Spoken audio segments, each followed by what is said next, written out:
Right. Good evening, everyone. I'll take that slight hush that I can hear as an indication, to get going. Thanks, everybody, for coming. I'm Adrian England, Deputy Leader of Dacorum, and so it's my honour to welcome you here. And I'm really hoping that tonight is going to be not about what happens up here, but about what happens down there.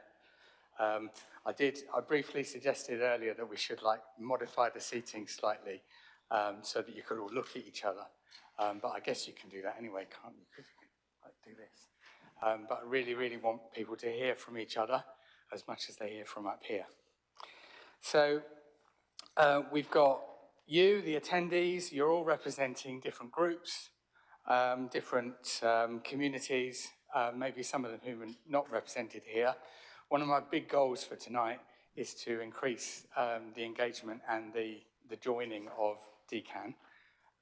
So whether that's schools or businesses or charities or whatever we can think of, as well as individuals. So as far as I'm concerned, we're all the apostles here, and we've got to go and take the message out. We probably all know that anyway, don't we? So this event is for us to listen to each other, and also to hear how you can work with the Dacorum Council. Dacorum Council, you might have heard, it had a bit of a change of leadership in May, and we've had 6 months to try and get to understand what this is all about. And in many ways, I see tonight as being a bit of a jumping off point where we try and, take it from there, have some confidence in our vision. So we've got roving mics, or at least one roving mic. We've got facilitators all around, scribes. So basically we can try and capture some of what you're saying. But it's incumbent upon me to do the housekeeping before I get too excited about all the vision. So we are recording today, and not forgetting the good people at home who are all tuned in. I don't know how many we've got online at the moment, and who are going to listen later. So this can be viewed around the room, it can be viewed downstairs. So if there are any technical issues, cross your fingers like I am. There are no planned fire drills, and no arsonists that I'm aware of in the building. So apart from, it's all the people outside who are trying to burn the planet, isn't it? So if the alarm goes off, please make your way out safely via the exits, which people who know this building inside out will lead you, and I'll be the last person out. So there's toilets on both floors. Please help yourself later on to the buffet and the drinks. Especially recommend the apple juice. It's just amazing. So if you can drink that before I drink all of it, that'd be really good. And we've got, when you finish with cups, take them to the used cups table. We're going to do all of this stuff tonight that you probably all do at home anyway. So I've got great confidence this is going to go well. And we've got a number of activities over there and in the atrium for you to take part in. Our event photographer is snapping away, which you can see that. And taking audience photos will be used to promote the network. If you would like to pose for any photos, we have a range of pledge cards in the atrium. And if you take any yourself and put them on social media, please use hashtag Dacorum CAN, because this is DCAN, but it's Dacorum CAN. This is a can-do attitude, absolutely. That's exactly what we need to have. There is a certain amount that the council can do, but in its own operations, the council only tackles between 1% and 8%, depending on what type of council it is.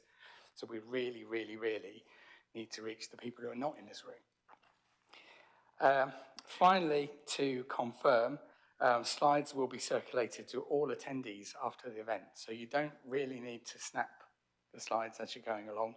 You can just relax and take in everything that's going on. And don't be too relaxed, because I'll be listening. I'm really hoping that hands are going to be going up. People are going to be fighting for the microphone. And we're going to be wanting to share what we know that everybody else needs to know. So good. We've got a great agenda today, and I've just lost it, so I'll come back to it. A great agenda today with speakers from a number of local community organisations across Dacorum. We don't have loads of time, so hopefully the speakers can take a couple of questions after their presentation. I've already had a word with Steve. He reckons he can do what he's got to say in 5 minutes, which means he's got 5 minutes for questions. If he takes a bit longer, maybe not so much. And same goes for you, Simon, obviously. Yeah, you'll be lucky. So if you don't get your question in, these guys are being around during the break. So come and find them.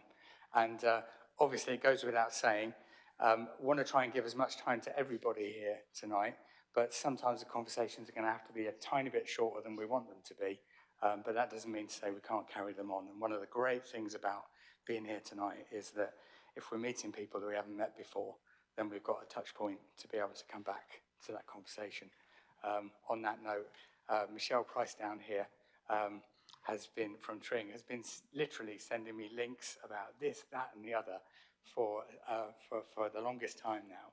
And I'm so grateful because you've led me into paths that I wouldn't have gone down otherwise. And also it's great to have the support that someone has out there driving this as much as I hope I am. So, what is Dacorum CAN? I'm going to need to speed up.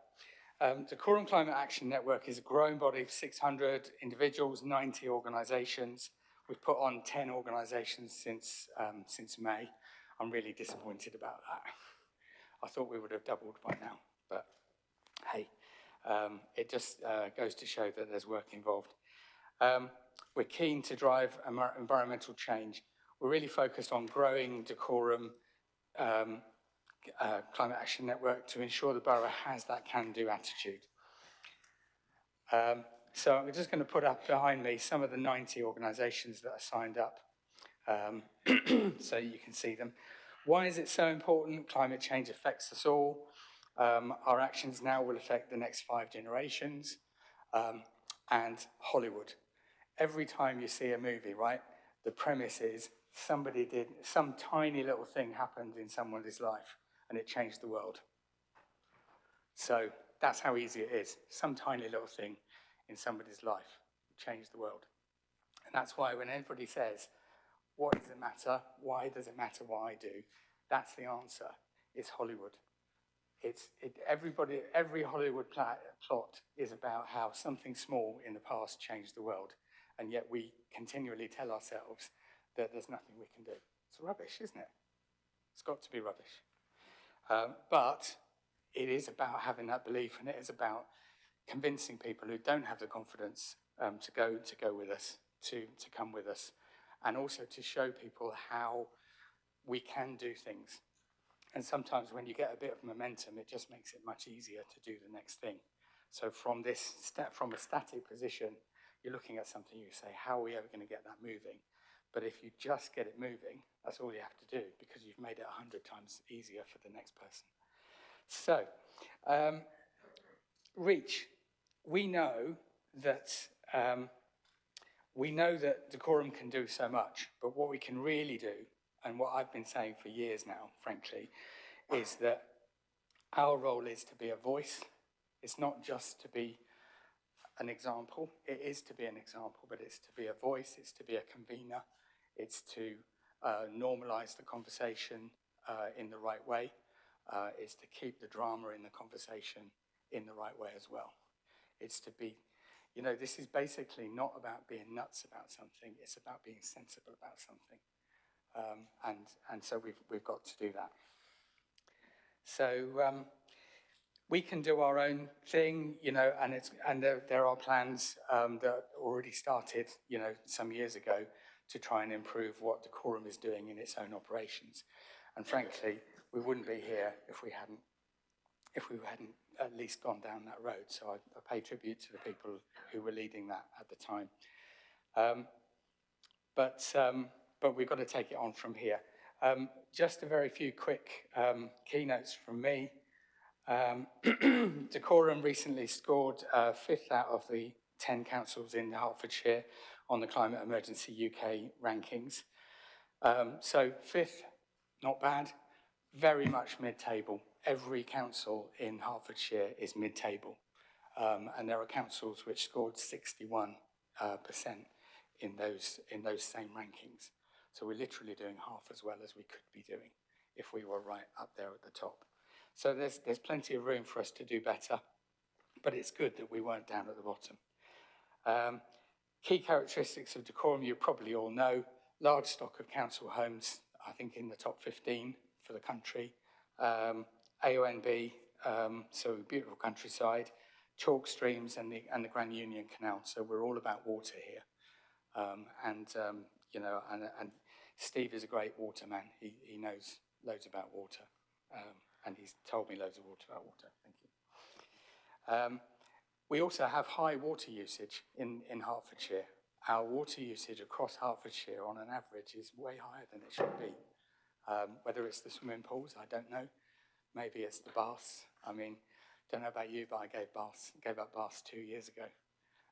You know, just extra deodorant. Or showers. Showers, yeah, do showers. We've got a renewed focus and a mindset which we hope is going to stand us in good stead. I'm the first portfolio holder for climate emergency. We've got the Climate Action Network, which is great. And we're also looking at things, the small things like, I think all the food out there is going to be vegetarian. Dacorum is going vegetarian in the way that we cater for things. That came out of the parking situation. I was saying, look, we can't look at cars and parking the same way that we used to. And people were challenging me back and saying, the council could do loads of other things to show that it's serious about climate emergency. For example, has the council gone vegetarian? And I was like, no. So we did it. I think I'm going to cut short now because there's loads of this stuff, but if you listen to me long enough, you'll hear it. You know, as an organisation, our emissions are going down, but this graph here shows you the actual data that we have, and look how scary that peak at the end is. That's coming out of COVID. So the curvy line is the Tyndall line that we need to stick to, and we're not sticking to it. So I've been at a couple of conferences recently where the message has been, there is a will, people like me, people in other organisations, but we need the resources to do it. And that's the thing that keeps me up at night, is are we getting the resources to be able to do it? Because there are some really serious other problems which are going on. And I feel like we need to solve those problems as well. We're not able to divert all the resources we have into this because there are serious problems with people's houses, you know, and people's living conditions. So climate justice, absolutely. I think I've probably spoken for way too long. So just come and talk to me, and you'll get the presentation later. And I think we'll just have to leave it at that. I'm going to introduce the first person to speak knowledgeably, which is, before I say that, this is absolutely, I want to reinforce this about you. It's about what you've got to say. So you've got license to change the course of history in this room. In future, I want us to be able to look at the inflection point on the graph and say, right, 20th of November was some kind of turning point in Dacorum. Don't know what it was, but it was something, and we'll all know what it was. I'm going to introduce Stephen Wilson. I've known Steve for years and years and years. He's a trustee of Boxmoor Trust, but he's a waterman. He's been measuring the level of the chalk streams for God knows how many years. He regularly texts me and says, do you know how much rain there was last night? And I'm like, and we have a game where I try and guess, and I get it wrong because he's got the measurements. So over to you, Steve. Okay, makes me sound like a pretty sad person, doesn't it, really? But there we go. Okay, the climate and ecological emergency is as much about values and attitudes as it is about understanding the science behind the change in our atmosphere and our biosphere. In my view, tackling it is about informing, raising awareness, educating, making changes to the way we use our planet, before it's too late. Applying new technologies is only part of the answer. We have to think about changing our lifestyle. Right, Dacorum Environmental Forum was formed in 1993 in the wake of the Rio conference in '92, which was an Earth conference based on developing sustainable development across the world. All local authorities put in place a similar sort of thing to Dacorum Environmental Forum. The Think Global, Act Local phrase became very popular at that time, even though it was invented many, many years before that. The forum has had various venues over its period of, 30 years. We currently operate out of the community room at the fire station, but unfortunately from the new year, the Boxmoor Trust is going to host our meetings. We have 4 per year, and they're open forums, so we have anybody would like to come along. It is apolitical, totally apolitical. We have a steering group that also meets 4 times a year to sort out the speakers and so on. We have a fantastic chair in Griff Edwards, absolutely remarkable bloke. And if you go to our website, and you only have to Google it, I won't give you all the exact information, you'll find out a lot more about us and what we've done. We also not only give minutes for all the meetings, but lots and lots of sort of additional information, websites, documents, and so on that you can get to in relation to the topics that we've been studying. What I would say is over the 30 years, I put down a few things. I think we've brought together as a forum informed and talented speakers, Dacorum residents, councillors, council officers, and then various representatives of different groups, some of whom are here tonight. We've engaged with as many different organisations on the environmental side of things, particularly, as we could possibly get hold of, quite frankly. The meetings offer an opportunity to be informed, to question, and to debate. And hopefully we have a positive view in terms of helping others in decision-making positions, notably, of course, councillors, many of whom do attend. The topics that we've covered over the period of time have been quite wide-ranging, but in all cases, they are of an environmental nature and have a bearing on our lives. Recent topics have included the neighbourhood heat networks, including a presentation by the locally based Grand Union Community Energy. They are here tonight, and they have got, I'm sure they will tell you more about it. Heat pumps, Robin Bromham sat down there, one of the councillors now, he gave us a significant talk about that. We've had Chiltern Beechwoods, management issues. We've talked about SANGs in the introduction. Rebecca Williams from Dacorum Borough Council came and gave the key talk on that. We've done the future of water supplies in Dacorum and the national context. That was myself and a guy called Mike Heelan. Again, that's our specialism. And we've had Hertfordshire Minerals and Waste, the local plan draft, a presenter from Herts County Council. And we thoroughly reviewed the document and we gave our response to that because quite clearly they wanted feedback.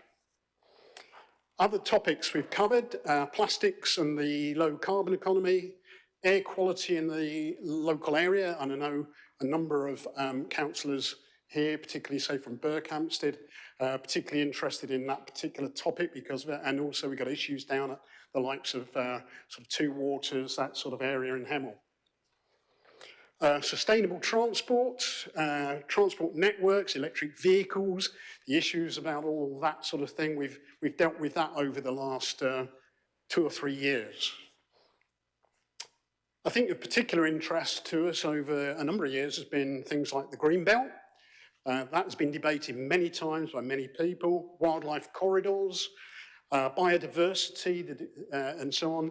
Herts and Middlesex Wildlife Trust, we've worked with them and they've come along and presented and have been involved for many years indeed. Okay, the future of our chalk streams, of which I'm particularly keen on. I've been involved in that for many years now, as Adrian has suggested. In between the meetings, we don't stand still though. We develop our contacts. We have given detailed, very, very detailed responses to all sorts of consultations, particularly the Dacorum local plan, for example. And what we do with that is we divide it up. So I, for instance, did the stuff on water resources. We've got other people here that did you know, sort of the ecology side of things and so on. So we get the best result, we put it all together and then we present that. Doesn't stop us from putting our own individual comments in, but we do put in a comment on behalf of Dacorum Environmental Forum. I've been asked also, what success have you had? Measuring success for a forum with no money, by the way. We do all this with no money. We rely on the goodwill of venues. And indeed, Griff Edwards puts his own hand in his own pocket to support our website. But we have no money apart from that. So how do we measure, anyway, the success? Well, I would say that in addition to the valuable contribution to consultations, we helped to start up Shrub Hill Common Local Nature Reserve. That was quite a few years back. We've established and managed the Halseyfield Local Wildlife Site. Members are here tonight, and it's an offshoot of DEF, and they've got a stall over there.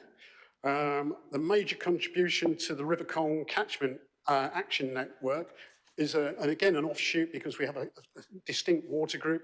And when we have those meetings, we have Affinity Water, Thames Water, all the big organisations are along for that. And we go to conferences involved with that. So we do have a say, and it's an opportunity for anybody here to have a say in all those topics.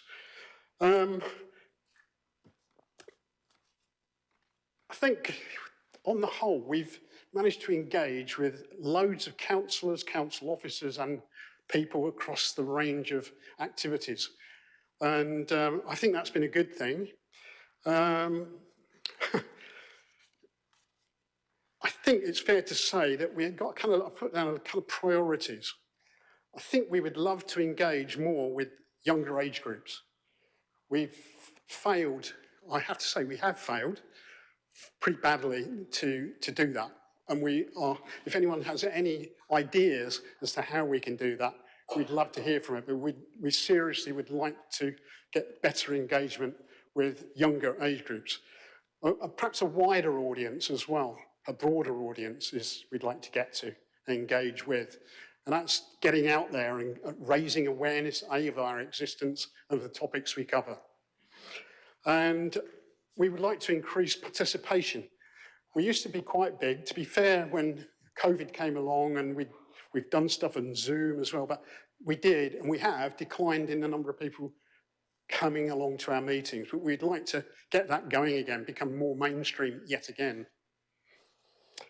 We have a huge amount of skill and experience here in Dacorum, ready, I'd say, to contribute to tackling the climate and ecological emergency.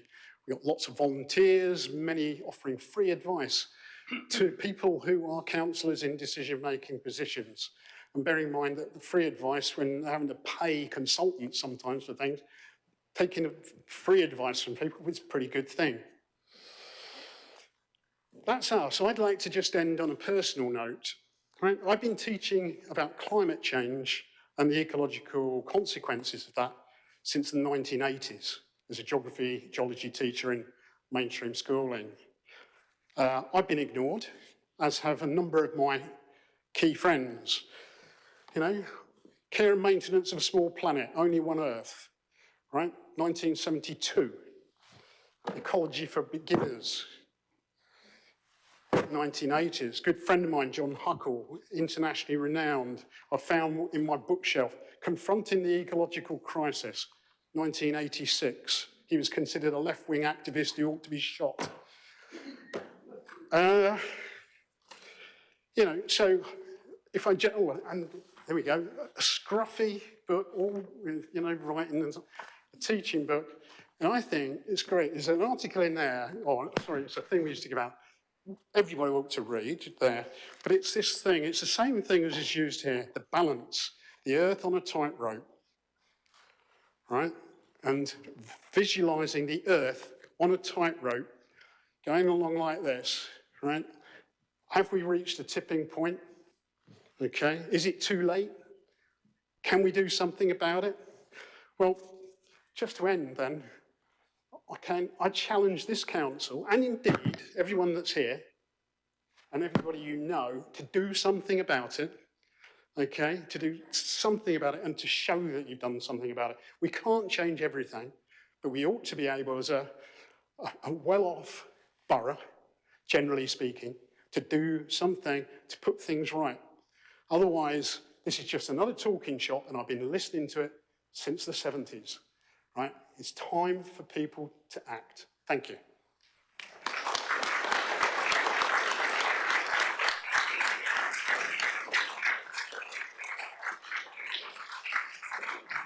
So, thank you, Steve. Thank you. Thank you also for telling me you were going to do that 5 minutes before I started speaking. But I have known you for a little while, so I shouldn't really have been surprised. So I want to hear from some people out there. So as a suggestion, has anybody got a question that they want to ask Steve? Alternatively, do you want to talk about some of the things that were sort of telegraphed in advance? I see the lady over there. Just, I think we can get you a mic. Can I just apologise in advance? I do have hearing aids, and unless I can... Hello. Oh. Hiya. There we go. That's good. Is anything being done about rooftop solar? The CPRE is running a campaign to have more solar put on rooftops, which I think would be a great solution to energy problems. Rob? Right, about rooftops. It's very interesting when you talk about rooftop solar. Yeah. We had, when LA3 was being discussed, we invited and got senior executives from Barratt Homes to come along and talk to us about their project, which we had grave sort of thinkings about. Mike Ridley, who's somewhere sat in the audience, Mike there, asked the senior exec from Barratt's, what about solar energy? Are you going to incorporate that into your homes? Answer, well, sir, it's not a selling point, right? And that's, I think I'm quoting pretty accurately there, Mike. That was it. They didn't see it as a selling point, and we felt that it was, in this age, it should be part of it. So, we're only a pressure group, but we certainly put pressure on them at that time to change what they were going to do. Whether they will now, I don't know. But, yeah. Sorry, Madam, if I can just come in, because I feel as if that is sort of a question that's aimed at a council as well as an environmental group. What I would say is the purpose of this meeting tonight is so that you can have that message heard. So we're driven by what we know the community wants. So there are things that we can do. Yeah, absolutely agree. And I've had numerous conversations with the team here about how we need to maximise the number of solar panels that we're putting on roofs for exactly that reason. Who's next? We'll come to you, Michelle.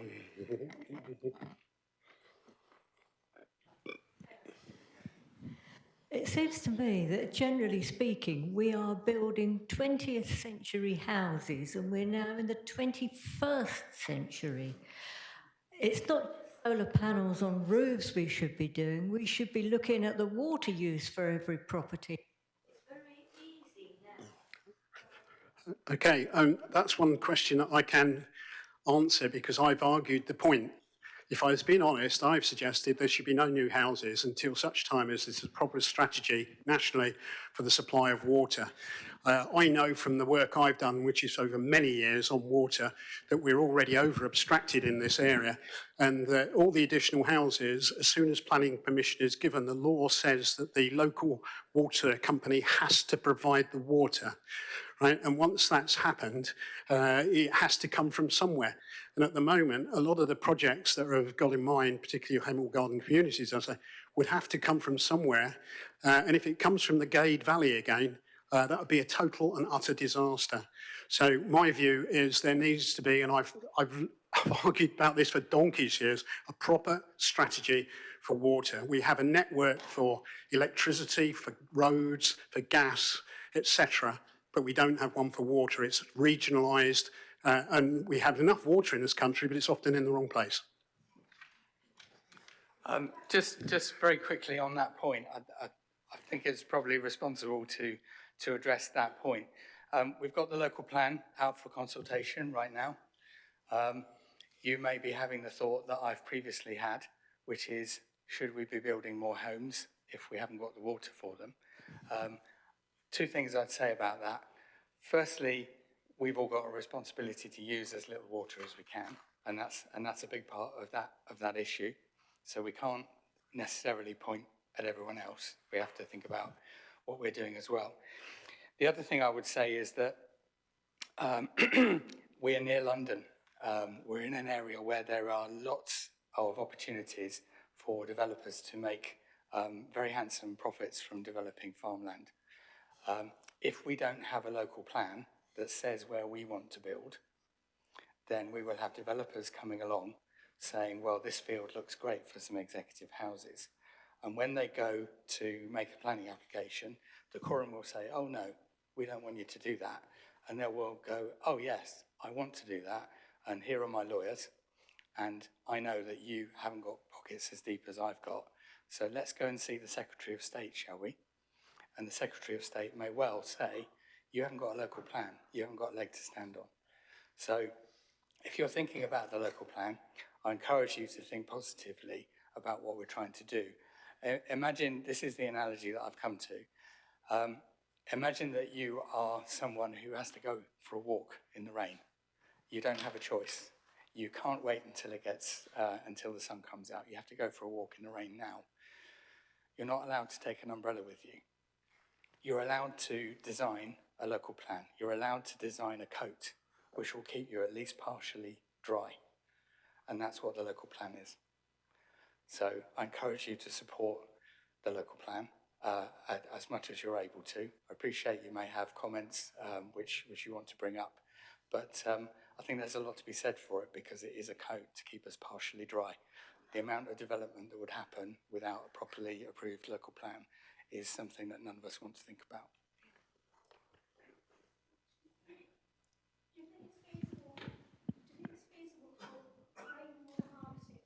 To be part of the housing plan, you know, for flushing toilets at least. Last question.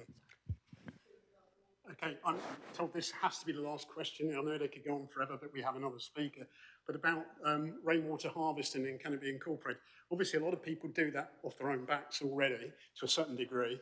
Could it be incorporated more into new housing, which is, as opposed to retrospective fitting, which is difficult? I mean, the answer is yes, it could be done very, very readily. But it's a matter of, you know, getting the people that are building the houses to see that this is important. Maybe it should be a regulation. You know, I can't make that regulation. That's probably going to be a national government regulation. And they change the rules and regulations regularly in that sense. So that's a quick answer to that. But anyway, I better sit down. Thank you. It's good to hear that we've got questions and we're having to stop you. And I apologise for having to stop you. But it's only fair to Simon to give him some time on the mic. So that's what I'm going to do right now. Simon Oldham. Yeah, thank you, Andrew. I feel a bit of an imposter then, standing up after that conversation, just to talk to you about what the voluntary sector does for climate and the way the voluntary sector is looking at for climate. But I wanted to spend a few minutes with you on that because you've only got to look around the marketplace to see that this is something that's dear to our heart too. And I think it's something, therefore, that's worth looking at. And as a sector, you know, we have climate across everything we do. It's there whether we want it or not. And it is, but it's that point, I love that Hollywood analogy because we are taking small steps forward. And I think they're important and great. But we tend to struggle a little bit with things like the fact that most of the things that's cheap we've already done, and so finances and money becomes a real problem. And the demand on our sector for effort has gone up enormously, and in the last few years continues to grow. So it's green shoots, but nonetheless, it is what it is. We're one more on, because you'll be one behind all through otherwise. Okay, so I work for Community Action Dacorum, who I'm going to assume most of you know. Our three main areas are around communities, employability and well-being. We're also the Council for Voluntary Service for Dacorum, which is or CVS, you already heard us refer to. And what that means is that part of our role is to represent and support the voluntary sector as a whole. And so some of that work that we're doing is around supporting the voluntary sector with their approach to climate work across Dacorum. And underpinning that, we've got training and development as a programme. We do try to train things that. And we have a business which does interpreting and translation, should you ever need any. Just mention that now. So I'm going to use those as my illustration for what's happening, but it could be any charity that's there. So within communities, for example, you've skipped over the slide with me on it, which is fine, because I say my back. No, don't worry. It's been taken out. Brilliant. My background is I studied as a chemist, so my research was all looking at environmental issues. So I feel like it's something I champion quite strongly. So communities, well, one of the things we try to do here is work out how community groups can work greener and support community groups to work greener. So we have partners who will come in and do environmental audits and will help charities to identify how they can improve, whether that's LED lights, whether that's improving on water usage, whatever they may be. But we do a lot of things directly ourselves. So the repair shed, for example, is one of our projects. And what the repair shed does is it's reuse and recycle. So we take broken items, we fix them, and we put them back out there. That stops stuff going to landfill. We take stuff that is scrap and we turn it into something that is useful. And that then becomes an environmental benefit. And within our systems, we have Connect Dacorum. Connect Dacorum is a network that focuses on environmental and social governance for charities and businesses. And part of that work is to recycle office equipment so that, again, things don't go to landfill. The more that we stop going into landfill, the more we can do to support the climate. We have a minibus service, and that's there for charities to use. And the reason that matters environmentally is that we can come together and have minibuses that are running far more frequently. So we can afford to have minibuses that run far more efficiently, that are better serviced, that reduce the number of travel because they're buses, and that run in a way that is far better for the environment. And so we try to do that sort of work. So, one of the areas we do employability. So I've talked about Connect Dacorum as part of that, where it is run.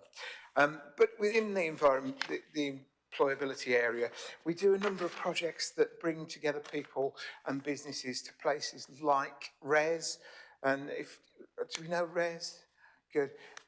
One of the globally, the third biggest solar company in the world is in Kings Langley. And so we took businesses down there and said, come and find out what you can do locally to get alternative energy sources. We've had Epsom come in and stood on this stage here and talked about how Epsom are being environmentally friendly. And it all helps businesses to know about that, to look after their environmental and social governance. And if we can encourage more companies to be environmentally social, well governed, then they will all knock on. It's those small bits, those little bits of Hollywood. We also have a thing called Dragon's Apprentice. And Dragon's Apprentice is where school kids come out and they raise money for charity. Now, okay, is that environmentally interesting? Well, it is. The reason it is they work with adult mentors. And what these young people do is they tell those adult mentors not to print hundreds of leaflets, not to have but to do it electronically. They tell us how to do things environmentally, and they are passionate about it. And my children are passionate about this. You know, my daughter was telling me I had to go and collect information about recycling clothes because that is what she's interested in. She's studying at her A-levels. And they pass that passion on to those professionals. And that's an important part of it. And we have a project within that we call Staying Connected. And Staying Connected is all about addressing the 10% of Hertfordshire residents that are digitally excluded. So 1 in 10 of us can't get online. So that's the bit of it that helps you because actually you become socially isolated, you can't get hold of people, you can't get hold of healthcare, so on. So what do we do about that?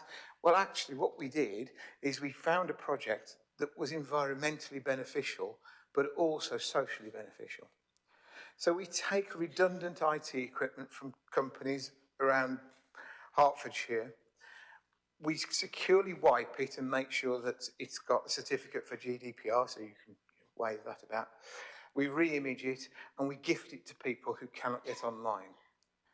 We then put connectivity in there and then we've given them a doorstop effectively because unless you know how to work that machine, it's worthless.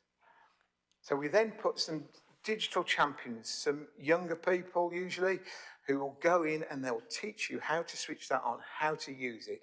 And when you're competent, then you can get on and use that. Now that's great because it saves you a trip to hospital, it saves you polluting the environment with that. The other thing that we do at the end of that is we have socialisation and a social spin-off where we bring people into training courses and let them learn from there. But all of that's great. So what's the impact of it? What has it done? Well, we've recycled 386 computers this year that would have otherwise gone to landfill. We've saved, with that, around a tonne of e-waste. Now, okay, there's 57 million tonnes of e-waste across the world at the moment, so it's a little bit. But it's that Hollywood, it's that back to just a little bit more. And that has saved around 89 to 90 tonnes of carbon by doing this project across all scopes. And nearly 1,000 Hertfordshire residents have now been helped to get online and been able to access that. So my point really there is about the fact that it's a project, it's a socially beneficial project, but it doesn't have to be devoid of thinking around the environment. It can be environmentally supportive at the same time. Finally, on the wellbeing area, so community transport, we're trying to move towards electric vehicles now. We look at recycling, reusing mobility aids, and of course we talked about the repair sheds. But I want to get back to questions, so I'm going to keep us moving. Just as an aside, our translation business, we actually work really hard here to try and be environmentally friendly and try and improve that. And that's because our customers tell us that's what they want. And so we increase the number of virtual methods of interpretation. So up until recently, if you needed an interpreter, then somebody would get in a car and they'd drive to you, they'd get there, they'd deal with you, they'd drive home and so on. By doing this virtually, we can provide around 387 languages within 13 seconds. And we do that from worldwide. We do it via Hertfordshire. But that means that we don't have any of that travel. It brings all of that down. If you need somebody to be there, we have a team that work here in Hemel, and their job is to try and get people to you with the minimum amount of travel. So one of the things that is on the criteria is, can I get somebody there who can walk? And then if we can't do that, how do we try to minimise it? So we will phone the hospital and say, look, you've booked a Kurdish interpreter in the morning on a Wednesday, and on the following day you've booked Kurdish in the afternoon. Why don't you put those two together? Because that will be better for us. And again, it's Hollywood, it's little steps. It's making sure that we do a little bit. And then when we can't do that, we look at our digital carbon, and we know what's 50 grams of carbon per email. And what we found is by having a portal, we can reduce bookings, because a booking's about 10 emails to and fro. That's around half a kilo of carbon. And we can do that with a portal that brings it down to 50, 100 grams. And we can look at our carbon. We're working with Canopy, which is a Tring-based company, to look at our digital footprint on our website to ensure we minimise that digital footprint, because every bit has to be done in that way. So we're not alone in that. The community is doing lots of things. You can see people around here. Hemel Hempstead paper mills. You started paper recycling, started in this town. So how are we fifth in them? We ought to be right up at the top there. We ought to be, as things go, the borough that's leading the way, because we were, and we can be again, I feel. And it's through each of those little bits. So there you go. I think we as a sector that I'm talking about is not there yet, but we're getting there. We're getting there through small steps. Yeah, if you've got any questions, I'm happy to help and answer those. Brilliant.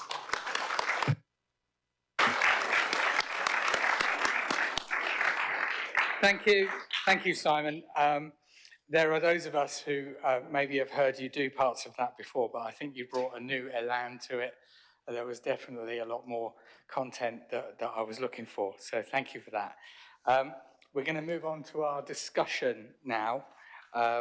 We've sort of started the discussion, and don't let me forget to let Michelle have a question, because I did promise her one. So you can start thinking about one now. And if you don't want to do it, just say. However, what climate positive changes have you made in your life or your organisation, and how are you supporting others to do the same? We've heard some great examples from the voluntary sector, so that's fantastic.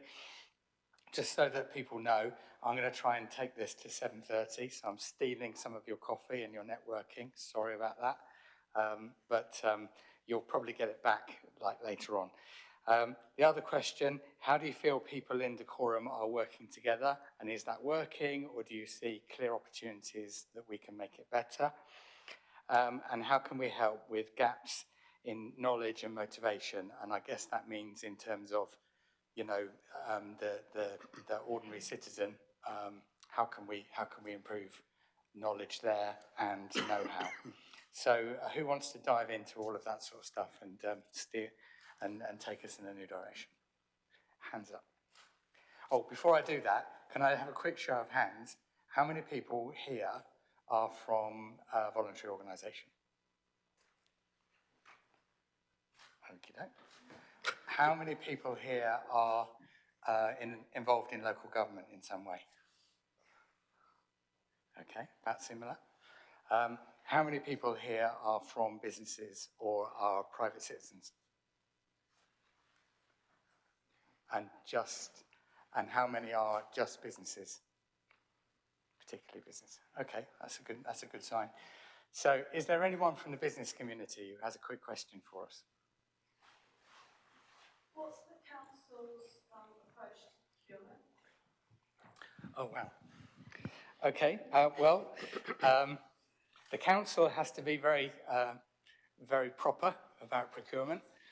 I came into this role massively enthusiastic to do electric bike hire scheme, like Buy Today. Unfortunately, it's not that easy, apparently. So we have to follow the rules, is the simple way.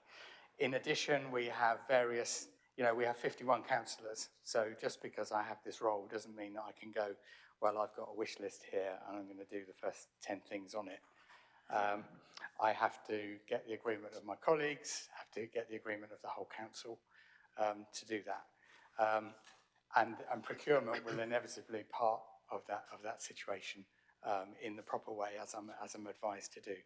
I feel like there's something behind that question. It's more whether you can have, obviously there's standards you have to meet on procurement, but can you set any additional standards around working with like small businesses, local businesses, or businesses with carbon reduction plan that can help to you to achieve your goals by working with businesses that, as part of your scope 3 emissions, will help you with your supply chain? Okay, so I'm going to look for Aidan to jump up and say, no, you can't say that if I say the wrong thing, or maybe Ben. Happy to jump up, and I think it's very, very short answer, which is yes. There you go. Fantastic. Thanks for Aidan. Right, good. Thank you. You're good with that?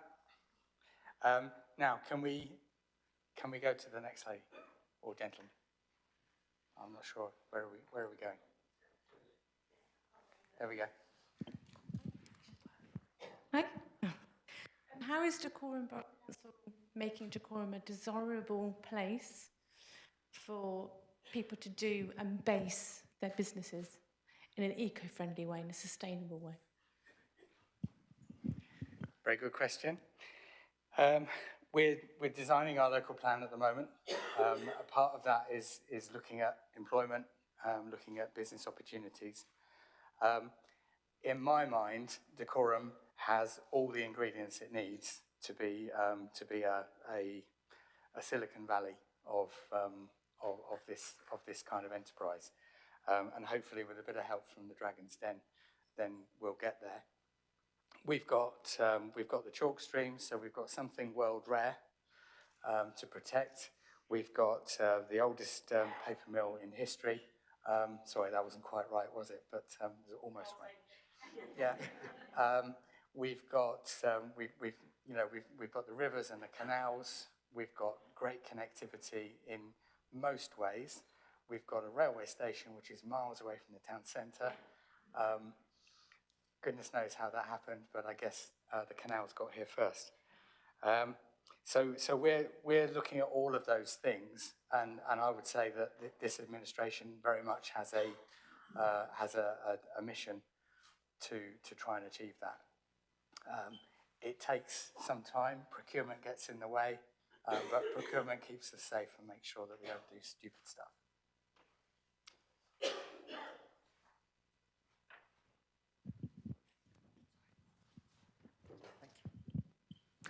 Hi.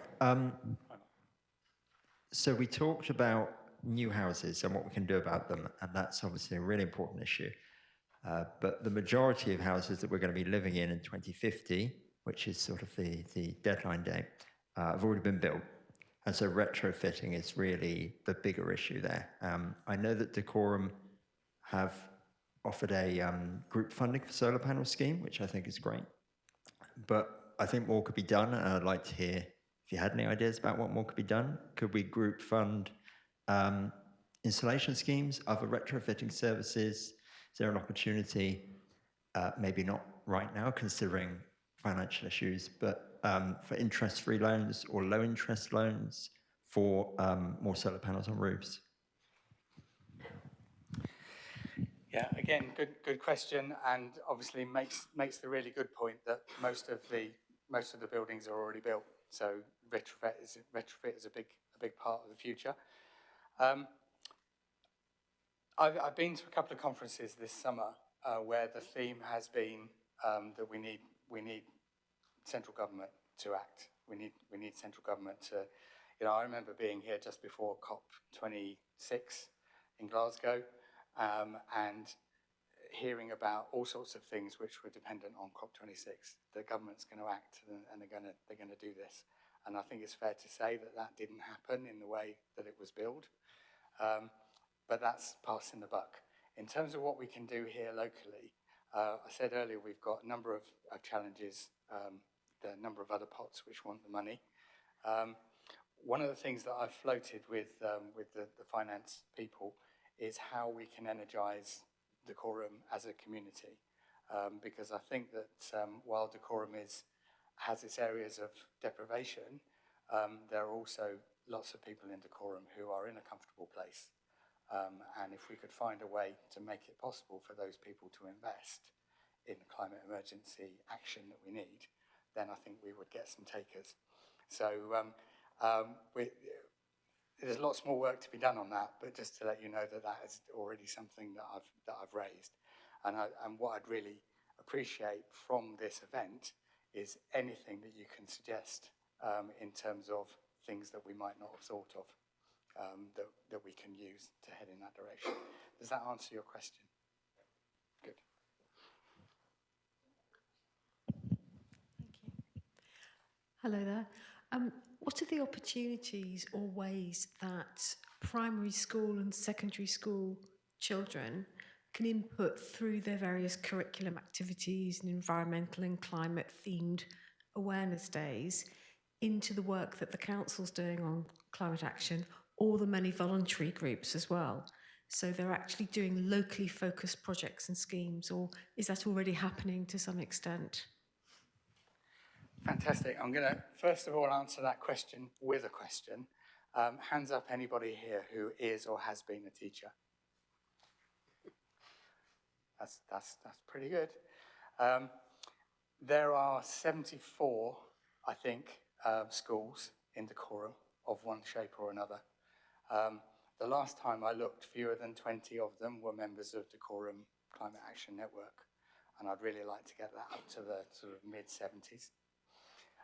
So if there's anything that anybody here can do, if you've got links with the school and they're not currently a member of Dacorum Climate Action Network, then we'd like to work with you, because I've tried emailing everybody, I've tried ringing a few up. Karen, sorry, can I just say Karen Poor works for the Boxmoor Trust, and I work with her on environmental awareness and community. And I think Karen might have a little bit of an input on this one. Yeah, so, so the Dacorum Trust owns about 500 acres of land in and around Hemel Hempstead, which is basically managing for the people of Hemel Hempstead and Bovingdon. And one of the very important things that we're trying to do is get local children, young people engaged in that land. I sent an email about a year ago out to all of the schools in that area, and I got 2 replies. So we are able to provide learning opportunities for local schools, on local environment, learning about the, wildlife that's right on their doorstep, how to look after it, all sorts of different things. And I'd be delighted to hear from any schools that, or teachers that would be able to engage with that. We're also looking, and we understand that the curriculum is very, very difficult to fit trips into, so we are also looking at how we can support you in your school grounds to provide more outdoor learning opportunities within curriculum as well. So, yeah. Just expand on that. Just in a nutshell, we're looking not to say what we can give you, but we're also saying, how can we help you? Okay, we already do things that we give, but we're moving more towards local groups coming to us and saying, we would like some help with this. Whilst we can't do everything, we are in a position now, since Karen was in post earlier this year, to have a group of people specifically helping other people within the Hemel Hempstead, Bovingdon area. We're restricted to that because of the way the trust is set up. But certainly within that area, we are trying to move in that direction. Right, very good. I'd like to come to Eleanor from the Frogmore Paper Mill. Thank you very much. Good evening, everybody. My name's Eleanor. I'm the Chief Exec of the Absolute Paper Trail, which is the charity that runs Frogmore Paper Mill. I think we've all understood from today that education is key. Behaviour change is key. I'm just going to stand up. No, we'll project, it's fine. What Boxmoor Trust are doing, what the Herts Middlesex Wildlife Trust are doing, and lots of other organisations, sorry if I've missed anyone out, is key, and also working together is key. So it's going to take some sort of practical collaboration for us to achieve that extremely scary, massive green line that goes down very, very quickly. And education is key. It's for obviously schools as well, who are like getting blood from a stone. try and get them to come and visit. Natural history is coming onto the curriculum, which is vital. So we are redeveloping our entire museum offer at Frogmore Paper Mill to reflect that. We are, as Adrian said, the oldest mechanised paper in the world and the birthplace of paper recycling on the entire planet, happened in Hemel Hempstead, and that's pretty special. So joining with our partners to create another, because we can't have too many, eco-education hub is going to be really vital, because I go to quite a lot of private conferences and all these big companies like Coca-Cola and Tetra Pak talking about, oh, but people just need to change their behaviours, but they have no strategy for behaviour change, influence or education. But there's quite a lot going on in Dacorum to address that. So I think we should all be quite hopeful that actually we can achieve that. But good, accurate education is key. And if anybody would like to find out a bit more about what we're doing, see us on our store over there. Thank you. Very good. Okay, I promised you I was only going to steal 10 minutes and we'll try and stick to that. We're going to have a break now for a bit of refreshment, a bit of going around the houses. There are some really key people that I believe are here tonight. I think I've seen most of them. There's Alex, Morgan and Oliver Burrow, who are part of my team on climate and emissions.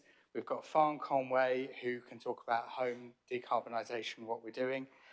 Sarah Whelan on sustainable travel. So we're doing a local cycling and walking infrastructure plan, otherwise known as an LC WIP, which apparently tastes very nice. And we've got Ian Ross and Steph Horn on nature recovery, and they're part of our neighbourhood team. And of course, we've got the housing portfolio holder, Simi Diani, and the neighbourhood portfolio, Robin Bromham, who's possibly the tallest here. So kind of little and large, really, those two. So enjoy. Thank you for everything so far, and let's have a good chat with each other now. Thank you.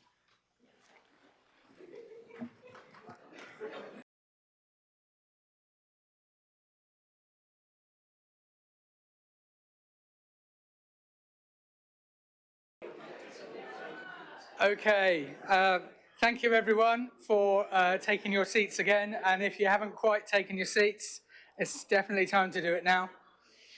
We're going to go with round 2 of the discussion. And yep, thank you, people are popping through. We're currently 10 minutes behind schedule, so I guess I've stolen 10 minutes and I haven't stolen any more, so hey, politician makes a promise and keeps it. I like that. This is, now we're going to go to round 2, and we've got, first of all, Sarah Burgess from Juice. Now, I've been saying juice to people around the council all summer, and I've been completely forgetting to say that it's Grand Union Community Energy. So they're all looking at me like, what is this juice? Because they're all phonetic, aren't they? But anyway, it is Sarah Burgess, and she's got a great story to tell, so let's hear it. Excellent, thank you very much. Do I need to switch this on, or will this switch on? The right hand button. Right hand, okay, excellent. Hopefully everybody can hear me. So, yes, I'm Sarah Burgess. I'm here as the Development Officer for Grand Union Community Energy. And here to talk to you about all things community energy and renewable energy. And I love the questions earlier. So whoever it was that asked about solar on rooftops, yes, I'm hoping this will help, kind of-ish. And Adrian's actually taken the first thing I was going to say, juice. It's soft G, soft C, and we use juice because it is so much easier to say than Grand Union Community Energy, which is quite a mouthful. So if you hear us talking about juice, that's what it is. And we are a non-profit community energy cooperative. So we have a board of volunteers, and then all our members, so all the people that invest in our solar projects typically, or the renewable energy projects that we do, they are our members and they have a say in how we run. So every year we have an annual AGM and all of our members are invited. So that's kind of how we work. And our goal and our mission is really all about promoting community energy, promoting and making sure that we have more community energy, more renewable energy, and we help decarbonise those buildings, not just for those that can afford to put heat pumps in. This is all about making sure that it's equal across everybody. And one of our directors always says to me, he says, Sarah, the cheapest energy you will ever use is the stuff you don't use. So whilst we are about renewable energy and we are about community energy, we are also about helping reduce usage of energy kind of on a household basis, and I will touch on that later on. The main projects that we've worked on, some of you may have come across these, are things like the Rudolf Steiner, where we did a share issue and we raised just shy of £80,000 to put solar panels on the Rudolf Steiner building in Kings Langley. We've also done feasibility studies, so the most recent one we did was the Rural Community Energy Fund. There are a whole load of acronyms in my world right now. The RCEF feasibility study, which looked into renewable energy in Kings Langley. I talk a lot about Kings Langley. I happen to live in Kings Langley, but our board isn't just from Kings Langley. We have John Bell, who is our chairperson of the board, and he lives in Berkhamsted, along with a couple of other members. We have Lisa here, who's from Boxmoor. So we are kind of not quite all the way up the Grand Union, but we're a good part of the Grand Union Canal represented. So those are some of our projects, and then Transition Streets is more kind of focused on the reduction side of things, and I'll touch on that at the very end. So community energy, so this is all about locally owned renewable energy. It's about negawatts, as it's been coined, reducing that energy. So we work with residents and can offer kind of energy efficiency measures through various different projects that we've got going on looking for local residents. The main thing I was asked to talk about here today was about this feasibility study. So I love that we've talked about solar on roofs. I love that we've talked about how retrofitting, what a brilliant question. You're absolutely right with the housing stock. We need to do something to change where we're going, really. So the feasibility study, we got a £40,000 grant last year from the RCEF fund. And we said, what can we do? And can we take the water out of the canal at Toovies Mill? If any of you know Kings Langley, we've got loads of mills, paper mill for one, along the canal. And at Toovies Mill, the river flows through the canal. So it's kind of reasonably unique. Could we take that flow and that water and use it to heat some of the homes in Kings Langley, particularly in this Toovies Mill cul-de-sac? And we were thinking maybe we could do 15 homes, 50 homes. If we were really lucky, maybe we could get 100 homes. And so we kind of like started off on this engagement process. We worked with Bioregional, who are a non-profit consulting firm. They were our main partners. And they worked with Fair Heat and ICAX, who did all the very clever technical calculations and all those things that blow my mind and all those spreadsheets. We completed it in March. We held a community presentation in our village hall. And right now we are planning and looking into phase 2, so looking at technical and economical feasibility study funding for that one. So what did we test? So we looked at whether we could extract the heat to heat the homes. Part of that was surveying the residents, getting their energy usage. It was also looking at the age of the homes within Kings Langley. Might not show up very well, but if you go to our website and grab me afterwards, or this will all be sent round, it's all on there, the whole project's on there. And they mapped all the ages of the homes, and it's fascinating if you love this kind of thing, because you can see how the village grew. So the middle, very old high street, and then as it goes out, and you've got the newer developments and newer developments. And then they put over that where the energy usage was greatest. And the amazing thing was that obviously the older the homes, typically the higher the energy use, because they needed retrofitting. It was the grade 2 listed high street buildings, or the ones just off that. So it was really interesting to kind of map all of that on that. They looked at the peak load, they looked at kind of what the village would need and broadened it out, not just looking at Toovies Mill, looked at what the temperature was of the canal, the water flow of it, the flow rate, all of these amazing kind of technical things. And what they found out was that once upon a time in the history of the canal, it had dried up. And if you want to base your renewable energy system on a canal and it has dried up, it may not go down well with residents. So we were like, oops. But what they did is that, yes, it was definitely feasible. You could, if you had all the money in the world and you wanted to throw it at this, you could definitely heat 50 homes from the canal. But would it be the best investment? Would it be the most kind of viable project in the world? Probably not. But while they were looking at it and while they were scanning all the geology and everything that was going around, they discovered that under the Ovaltine factory, again, some of you in the room will know the Ovaltine factory at Kings Langley, was a working factory kind of back in the day. Some of you may live there. And they had actually dug boreholes that went 15 meters down, and they did like, I would say it was like 7 to 10 boreholes. Only 15 meters down, they accessed the aquifer, and they used to extract the water from the aquifer in their factory to save them kind of like their energy and their water. And so Bioregional came to us and were like, if you could access one of those boreholes, looking at the peak loads, you could decarbonize the vast majority of Kings Langley, like 2,000 homes. Now, as you'd expect, the Ovaltine is flats now, because it's no longer a factory, and it has been redeveloped into lovely flats and new housing development. So all of those are under serious amounts of concrete. And I don't like a target on my back, and I'm not going to go and tell those residents that I want to dig up their garden or their garage and start like finding the borehole.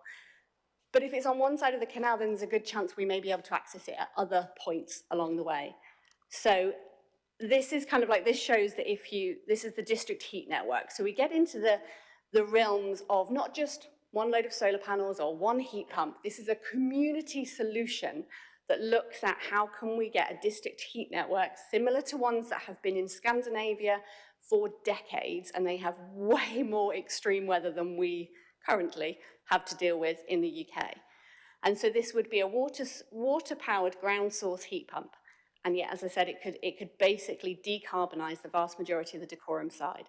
So whilst we're not on oil here, everybody is on gas, and that is still something that to decarbonize, we need to get out of people's homes. So it would make a massive impact. The consultants came up with 4 options. I'm not going to bore you with the first 2 because it was basically like do nothing and pray. The second one was like wait for hydrogen, that's the silver bullet, which isn't really going to work for residences. The third one was like just get everyone to buy their own individual heat pump, which is fine if everyone's got 10, 15,000 pounds and enough space around their home to do it. But it's not really equal, it's not going to be accessible for everybody, and therefore it's not going to have the biggest impact. So the community solution is the one that we kind of, given our name, think is the best one to go after. So it can cut carbon reductions by like 60 to 67% and then be 0 carbon within a decade. Heat pumps, as many of you, I know I'm preaching to the converted in this room, heat pumps can cut carbon numbers so, like they're just great. And they can cut it massively. So this is kind of like if you can do it on a community basis, you give that access to everybody and not just those that can afford it. What did the community think? We surveyed them, as we love to do, so we kind of were like, well, what do you guys reckon? This is what we think, this is what the consultants think, but what do the community of Kings Langley actually think? And we put a survey out there, 86% said that they were either interested or very interested in exploring the community option further. 95% when asked to vote on whether they would prefer the centralised or the decentralised system, they went for the centralised system.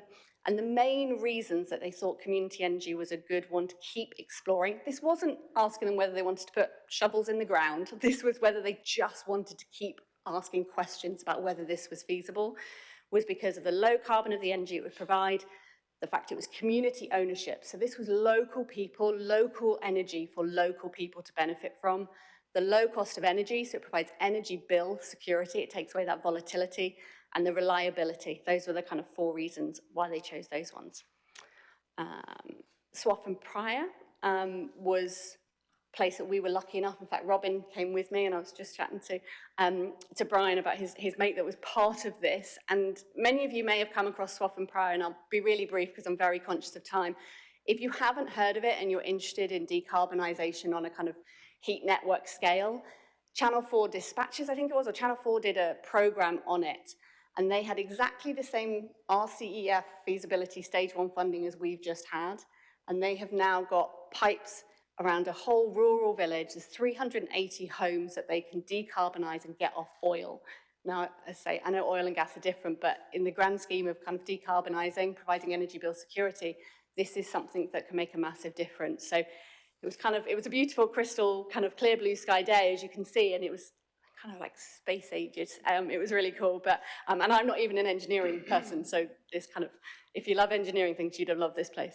So it's definitely worth checking out. And yeah, so that's kind of Swaffham Priory. It is definitely, it's really cool. So that's the community energy one, and I'm very conscious I'm probably rabbiting on, so if I don't get a chance to get to anyone's questions, please do grab me after, because I love talking about this project, because it's very exciting. But the final thing that Alex and have asked me to launch today is transition streets, and I mentioned right at the very beginning about negawatts, about reducing usage. Some of you may have heard of Transition Streets before. Transition Streets is an award-winning program of workshops set up in Totnes back in 2009, and we're looking for one pilot street from Dacorum.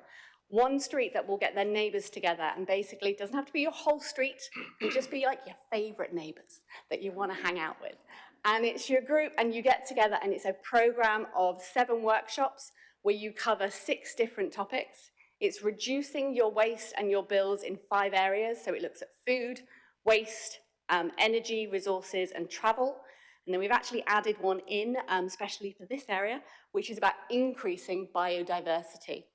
I think there's one, is it Dacorum, that I've seen the little hedgehog highways? Maybe that's just Kings Langley. I've seen someone kind of giving away little hedgehog highway, little things that you can put in your fences so you can create them.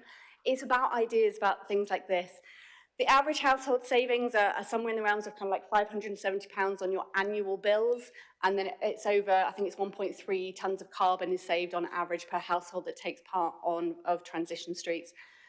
But the thing about transition streets is not just the money saving or the carbon saving. It's about people coming together. And I think Councillor England touched on it earlier when Dacorum is this amazingly diverse area, but it has it's got this amazing community spirit where people, if they get to know each other, if they get engaged, they come up with these phenomenal ideas. So with some of the Transition Streets projects in the past, they've decided to create a sharing shed. So no one needs to buy a bread maker ever again because their neighbour's got one that they can borrow, and they start talking to each other. And they start coming up with a sharing supper club that everyone meets to on a Sunday night to save their energy bills, because everyone kind of rotates around and doesn't have to have their oven on every Sunday evening. So it's all about kind of building connection and making people feel connected. And this is, apologies those that know me, I love a cheesy quote. And this is one that actually was a project I was involved with a few years ago. And it just says, I am only one, but still I am one. I cannot do everything, but I can do something. And because I cannot do everything, I will not refuse to do the something I can do. And that's me.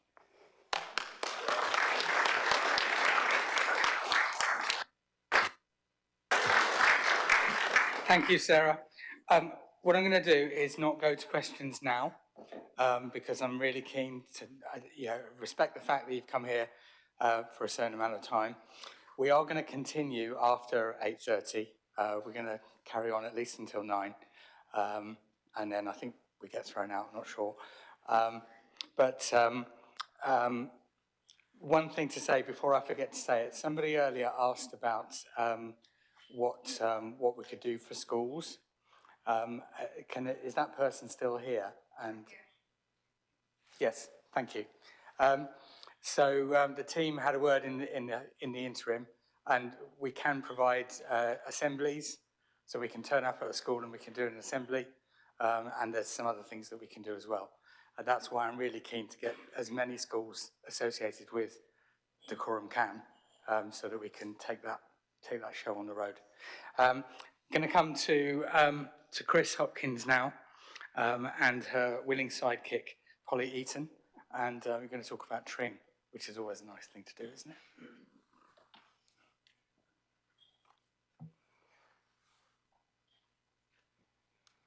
Right, good evening.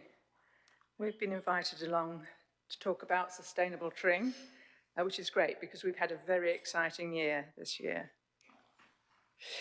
So we started as Tring in Transition. I was part of one of the very start of Tring in Transition. And we've over the years, we've put on a lot of events. We've had eco fairs, films. We've always engaged with local plans over the years. We had a PV club where people could get a discount if they all joined together and bought PVs. We've done thermal imaging, and the great thing now is that, as opposed to when we first started, you can talk about climate change without being considered a complete freak.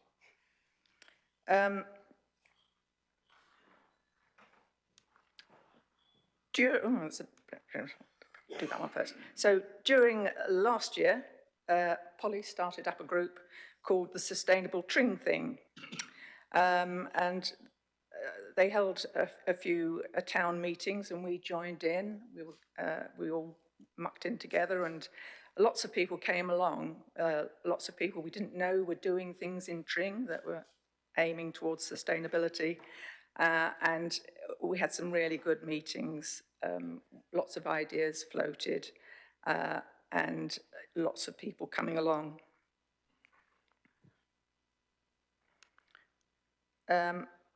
So at the Tring and Transition AGM this year, we voted to join forces with the Sustainable Tring thing, and we became Sustainable Tring. It was something we've been meaning to do for quite a while in terms of changing our name, and we think it makes it easier for people to understand what it is we're about. The transition model has always been a steering group with lots of groups around doing different activities. And the great thing about it is we've got a core of people. We can include new groups in. We've got the website. We've got the public liability insurance. And we've got a bank account. So it makes it really easy for new groups to start up doing something, whatever, and they can come under the umbrella and they can get going without having to worry about a lot of admin and trying to open bank accounts, which is pretty much a nightmare these days. So your turn now. Yep. Okay. Doing two Ronnie's stints for you here. So here's a little taster of some of the groups that we've come under our umbrella at the moment. So we all subscribe to the same ethos, and that is to be looking at sustainable development of our community, facing the climate and nature crisis that we're in the midst of. Some of these groups have been running for many years. There's a community garden there. Some of these groups have just started up in the last 6 months. So, for example, the Tidy Tring team is a monthly litter picking group. Some of these groups are a single person who says, let's do this. The film nights, let's have a film, let's have a discussion, let's have a conversation. Some of these groups are a wider group of volunteers. So the energy group has got quite a network of volunteers who have different expertise and different skills, and some give advice and some do practical thermal imaging. So there's a real range, and that's just an idea of the projects that come under our umbrella. We also have some groups that are affiliated to us. So they subscribe to the same ethos of us. And we really want to grow this as well over the coming months and years. Sustainable Wigington, just up the road, they've got an enormous amount going on, but they can come along and be part of our vision. We've got a festival, which is Tring's own Apple Fair. That's an event that happens in Tring every year for a month-long season of October. It's brilliant. If you've never come to next year's Apple Fair and Apple Day. So those are collectives, and the Big Green Week, which I'll mention again in a moment.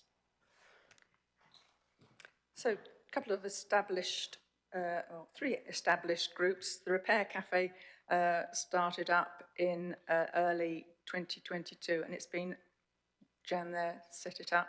It's been a massive success, busy every time, and everybody just loves it. Lots of stuff coming along to be mended, and as you can see, lots of happy faces. People love to fix things. It's great. And then the energy group, the thermal imaging group, that's been going for many years. It had a break, obviously, through COVID, but we've got Anna, who's started it up again, and that we did the first session last year, and we'll be starting again after Christmas this year. And I think we've been in contact with Hempstead Transition Town as well, and I think we had a grant from Dacorum, so that's all good collaborative working. So the Tring Community Garden, that's my main thing. It was just a rather neglected piece of ground, and we grow a certain amount of food. It's not a very sunny spot, but we did find that during the pandemic, people were really finding it a sanctuary to come and get out for a while and walk around there. So this is an initiative that we did this year. Hopefully most of you have heard of the Great Big Green Week. It's a national event during June, 10th to 18th of June this year. And as a community, we decided, well, let's kind of put this out to the town. So we held a public meeting and we said, this is what the Great Big Green Week is. What do you want to do? And we had an incredible response from the community, from schools to churches to children's groups, to people who just on their own thought, this is where in fact the litter picking group emerged out of this. Someone said, I'm just going to organise it, and now it's growing. Many collaborations, so people who said, well, I do craft, I'll approach the Natural History Museum, maybe I can do the craft there. So there's over 25 different events throughout the week, and this is just 1 week, one town. And we involved the council. We said, come on, this is something that we should all be part of. So we were really pleased with it. And in fact, the Great Big Green Week, the coalition, Climate Coalition, have invited us to be part of the conversation to think about the themes for the coming year. So one of the questions earlier on the slide was about how to work sort of collaboratively, how do we get people motivated? And we really found that this worked in our town because it just opened up the door for a business to say to a school, I can come and talk to you about this. We had individuals who'd built an eco-home. They said, well, I can open for a morning and I can have people come and visit. And it really is a way that people can engage on their level. It's not too frightening. A lot of it's about celebration, but it's also about information and I think reaching other people. So that was an initiative from this year. Very, very briefly, lots of people have mentioned the local plan. That's something we're really excited about to engage on at the moment. We want to be encouraging the community where we are to say, well, what's your vision? What's the town that you want? What do you want it to look like? How do you want it to be sustainable, community-focused, engaging in the climate crisis? That might look different to everyone. Yes, that might be 200 houses, but are those houses suitable for young families? Are they going to be rentable? Are they going to be social housing? Is it going to be actually a farm space with farm to fork? Is it going to be community amenities, a venue, so work hubs, small business hubs? I don't know what it's going to be, but I really want, or we really want at Sustainable Tring, the community to feed into it. We're really grateful about consultation. It's a brilliant process. So let's feed into it. We're all living in an area that's being consulted on right now. So as people concerned about the environment and the crisis, let's feed into our local plans so that they can be a reality. Thank you. Thank you.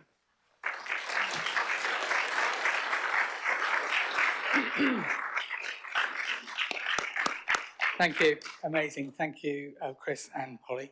And thank you, Sarah. We're going to get on to some questions now. I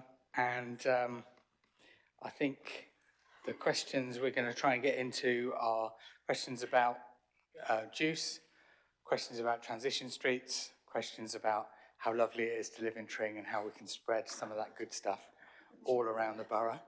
I mean, it must get depressing living in Tring all the time and it being so nice all the time. I mean, you know, I couldn't stand it. But maybe I'll try it one day. So over to you, over to the floor. I'm wondering whether Alex might be able to, while we're talking, get some of the highlights of what Dacorum is getting stuck into back up on the screen. We'll see if we can make that happen. As I said before, plan is we're here, we have to leave the building by 9 o'clock. I think that's maybe, if necessary, the fire alarm will be sounded. And we're just organising the AV so that we can do some of that stuff. So who's got a question about Tring or about Kings Langley or about transition streets? And who's got what I really want to know is who's got an idea for where the transition street should be? I've got one at the back there. I was going to ask actually about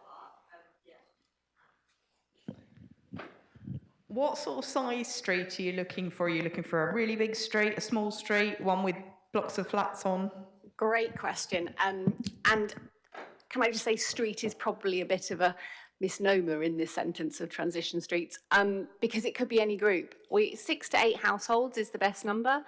Originally was transition streets because if you have similar types of houses, like all neighbours have the same kind of house, so it's the same kind of problem, so the same kind of ideas, like your neighbour may have tried the insulation that you're a little bit nervous to try, but it doesn't really matter. It doesn't have to be exactly, it's not like we're going to say, oh, you'll find that you're on Common Lane and they're on Langley Hill. You're not allowed to talk to each other.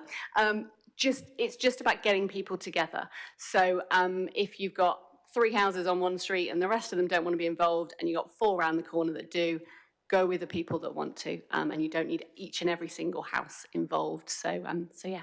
But come and grab me after. I've got a sign-up sheet for anyone who wants more information, and we've got a video of a webinar we did that we can kind of send around, which explains more about it, about the history of it, about kind of what's involved and things like that. Very good. And so that's one on transition streets. We've got 1 bid. Am I bid anymore? Keep thinking about that. I'm thinking maybe Windmill Road in Adeyfield. Can I just say, I did forget to say, talking about thermal imaging cameras, we do have access to one. So the pilot street from Dacorum will have access, and all the participants of that street will get some basic thermal imaging pictures taken of their home, kind of the front and the back, included in that all for free. So it's a little bit of a sweetener. Thank you for that. And one of the things that I'm really excited about with Hemel, with the new town, is that because there are 13 different archetypes of buildings, we can learn so much from doing little bits of sampling. So it's a real benefit of the plan from Jellicoe. So other questions that you might consider: how can communities support individuals?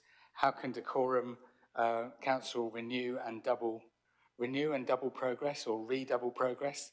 What would you like more support with, and what would you like to see more of? So just yes.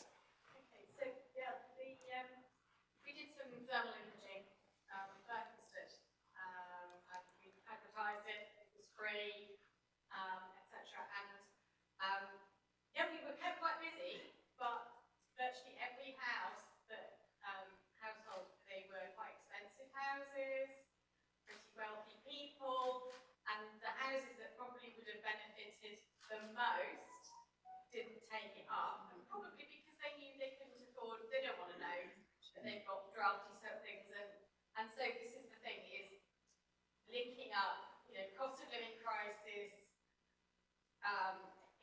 heat poverty, energy poverty, and things like insulation, and having support from the local government to actually access insulation is probably one of the most important things that we could actually do.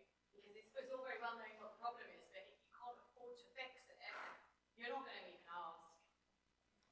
You're spot on there. Sorry if I may kind of interject with this one. And I think one of the huge things we're seeing at the moment with people is just overwhelm. Like, there is so much going on and so many things to think about. And I know Helena and her team with the food waste have noticed this with the increase in the amount of edible food waste that they are finding in the landfill. People are just so overwhelmed. So how do you tackle that one?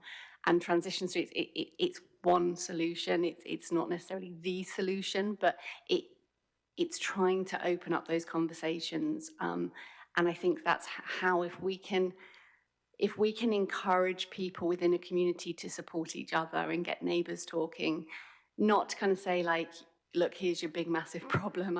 I know I have a drafty bit under my oven. Trust me, I know it's there. My feet get cold every winter, but I can't deal with the solution. But it's about just kind of trying to say, well, you may not be able to afford the insulation, but how about we do a supper club and we support each other, or find other ways to help reduce their bills. But I'd love to know how you get that magic wand to bring down that overwhelm, because we have to reach people. There are so many people, not just in our borough, but across the country right now, who are suffering suffering's the wrong word, who are struggling in this cost of living crisis, and this winter isn't going to be any easier than last winter. It's probably going to be even harder. And how do we support them? Because if we can work out how to support them, we will be supporting the environment. There's been talk about climate justice here today, and I think they go hand in hand. So, sorry, I waffled on that, but yeah, I'm totally with you there. No, really, you're right, Sarah. Don't forget Hollywood. Don't forget Hollywood. And don't forget Dacorum CAN. This whole thing, this whole organisation is about trying to overcome that psychological barrier which is blocking people from even accessing this. So I'm really, really keen that we do grow the membership of Dacorum Climate Action Network. I really, really pray that you all go out there and convert someone to join, or a school or some organisation or where you work for. Do it. You know, it's not, there are no bars to jump over. Yes, I think with organisations we might ask what you're doing, but it's not a barrier. The more people we get involved in this, if we even just create a story around how this organisation is growing, we're going to give some people some confidence back.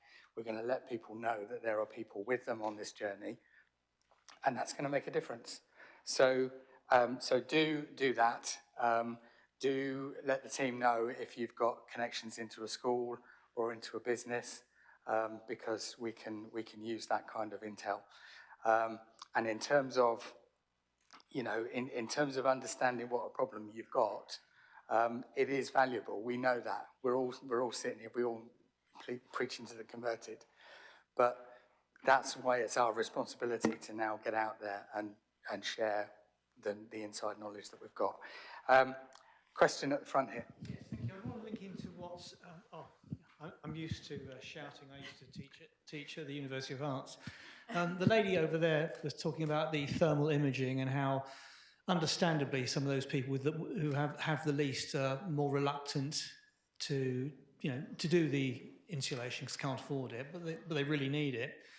And I suppose thinking then of point number 2, and you were saying earlier on that we've got something like 10,000 council houses under the control of the council. I imagine that a lot of those people who are less well off live in those homes, and that probably the council is insulating those homes anyway, isn't it? It probably has a duty to, I imagine. And so hopefully that's a bit of a linkage there, where...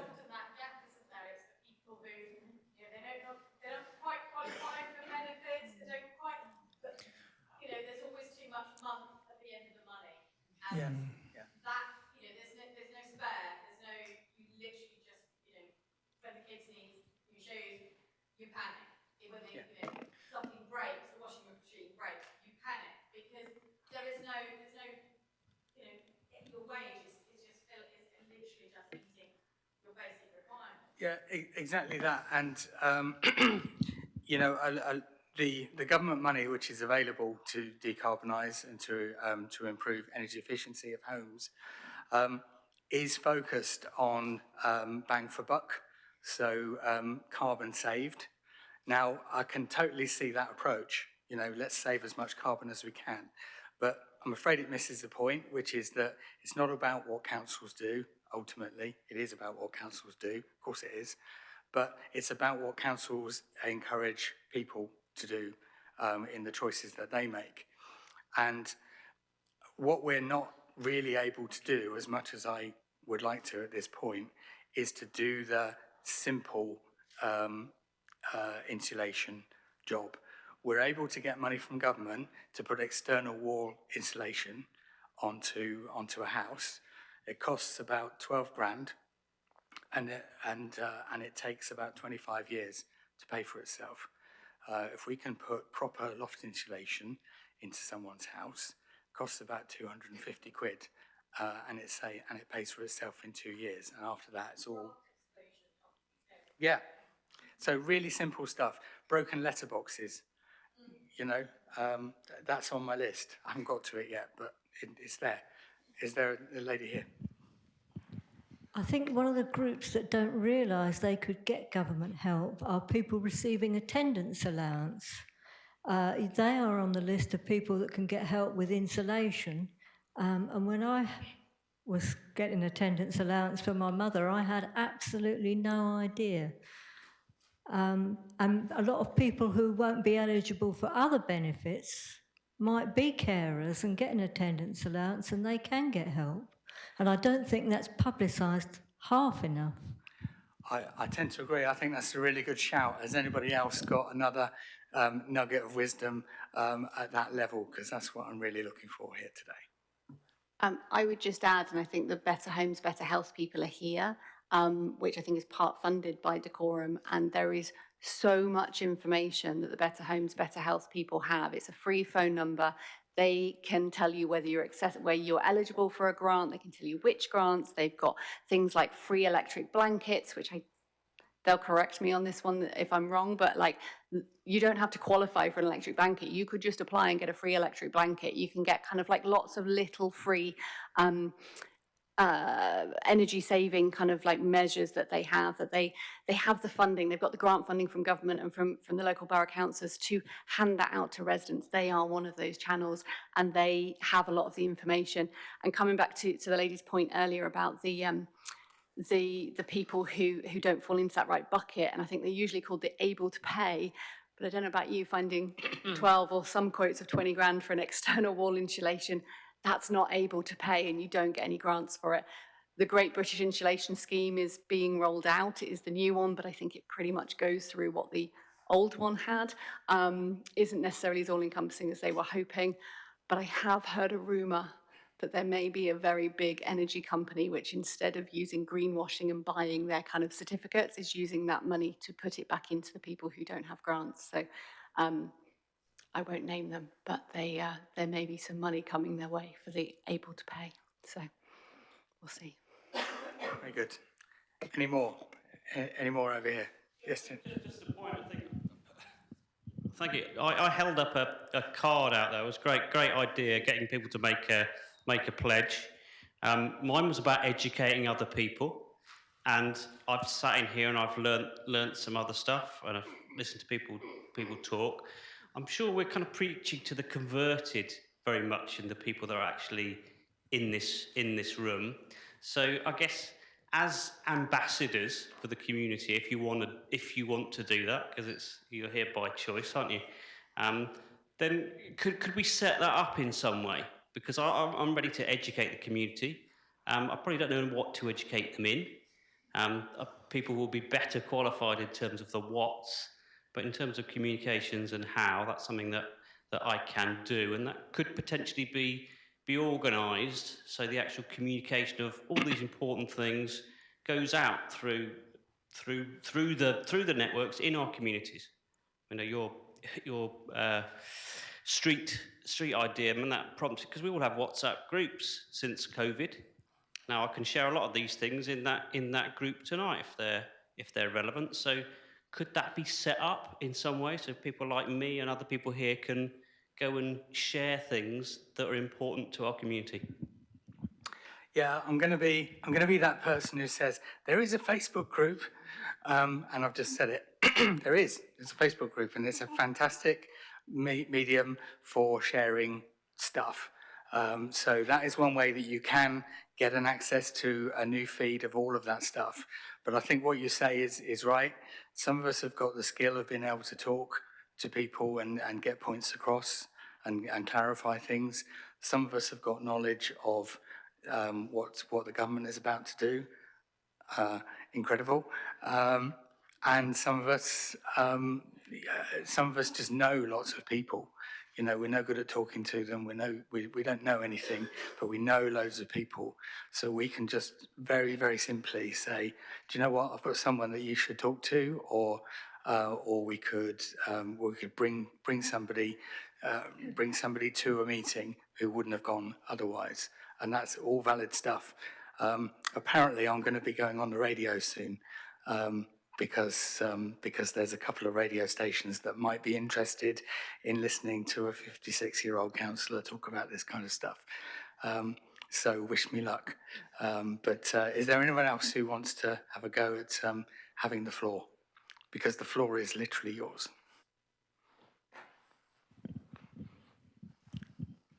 Hi. I'm wondering how the council feels, or what they might think they might do about this. All these wonderful people here and organisations doing so many amazing things, and yet at the same time you've got the UK government granting new oil licences, and you've got Herts County Council refusing to divest their pensions from fossil fuels. All sorts of things we know the government are doing, massaging their emissions figures and all that kind of thing. I just wonder how the council feels about that and whether they feel there's anything they can do. Okay, that's a question for me. What can we do about these things? Sometimes not very much. Sometimes we can raise them. Sometimes we can say, we had a meeting and we all decided that this needs to happen. Very often that is a thing that councils can relatively easily do. What councils can also do is encourage people to join DCAN so that we can reach people who need to be reached, and just so that we can reach further in any way. I've been passionate for a number of years now that a council needs to lead. It needs to say what needs to be said. And I probably shouldn't say any more than that, but that is the way that I intend to take things forward. We can't ram things down people's throats. That doesn't work.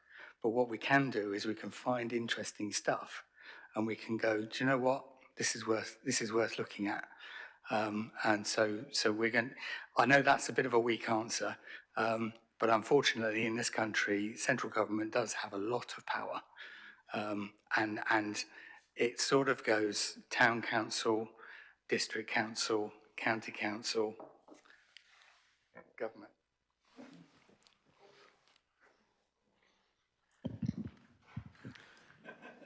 Two more questions, one here, one here. Question for Sustainable Tring.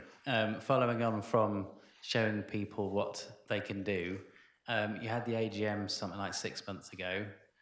So much has happened in 6 months. What's the secret? How did you get it all going in such a short amount of time? Great question. I think to a certain extent, quite a lot of activities were going on, maybe that we weren't fully aware of. But I think once everybody joined together, it just seemed to go, didn't it? And I think it's a lot about we don't do it all. It's about running meetings, certainly the community meetings, using an alternative method of governance, and it's not set up like this. Next time, hopefully, you will be sitting in circles around tables and having conversations, because that's what our meetings look like. Because it's not about leading, it's about listening to each other, it's about taking time and each person speaking and having that voice, and then thinking, oh, well, that makes sense, and connections being made. So we've only had probably 4 or 5 or 6 meetings in that way, but they're very well attended by people in the community who want to talk and want to listen to each other. So I think that's it. And then it's not about leading, it's about making spaces for things like that to happen and then sharing it. Yes, I think, as I say, that there is such a huge willingness at the moment for people to want to get to do things. It's almost, if you provide the platform, they'll come with the ideas and get cracking. Thank you very much. And so I'm going to have to wrap this up fairly soon, but Martin, perhaps the father of Melanie Parr, who was a big champion of all this stuff in Dacorum, which I've said before. Over to you. No, Oh, I thought you had a question for us. Okay, all right. No pressure, Martin. Anyway. Good. So look, I said we had to be out of here by 9 o'clock, so better get on with the next bit, or the final part. Do join Dacorum Climate Action Network if you haven't already. If there's anyone in this room who hasn't joined, please join before you leave. Please help yourself to any uneaten food. We don't want to throw it away. Return all your cups to the used cups table. Remember, upload any photos to social media or with Dacorum CAN, or email them to climate.action@dacorum.gov.uk. Return your name badges downstairs unless you're really attached to them as a reminder of tonight. And we will send you an email next week with the slides and the links so that you can revel in all that content. But I guess that just time to say thank you. Thank you to all of you for coming. Thanks to all the people who watched online. Sorry, nearly forgot about you. All the speakers, thank you very much for taking the pressure off of me, and everyone here is grateful for that. All the stall holders, all the staff involved, number of staff have volunteered to come here and help us tonight. Really appreciate that. Everyone who's joined as an individual, who signed up their organisation. And together we will drive real change. So round of applause for everyone here.